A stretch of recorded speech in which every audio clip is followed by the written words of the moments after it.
ایسا کام جس پر رسول اللہ صلی اللہ علیہ وآلہ وسلم نے سخت تنبیہ فرمائی۔ بسم اللہ الرحمن الرحیم۔ حضرت ابو ہریرہ رضی اللہ تعالیٰ عنہ بیان کرتے ہیں، رسول اللہ صلی اللہ علیہ وآلہ وسلم نے فرمایا، لعنت کا باعث بننے والی دو چیزوں سے بچو۔ صحابہ رضی اللہ تعالیٰ عنہ نے عرض کیا، اللہ کے رسول، لعنت کا سبب بننے والی دو چیزیں کیا ہیں؟ آپ صلی اللہ علیہ وآلہ وسلم نے فرمایا، جو لوگوں کی راہ گزر یا ان کے سائے کی جگہ میں بول و براز کرتا ہے، وہ کام جو انسان کو لوگوں کی بد دعاؤں کا حقدار بنا دیتی ہے۔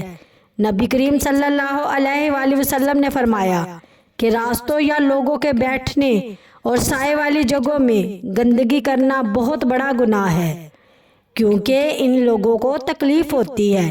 اسلام ہمیں صفائی، ادب اور دوسروں کو راحت دینے کی تعلیم دیتا ہے، تکلیف دینے کی نہیں۔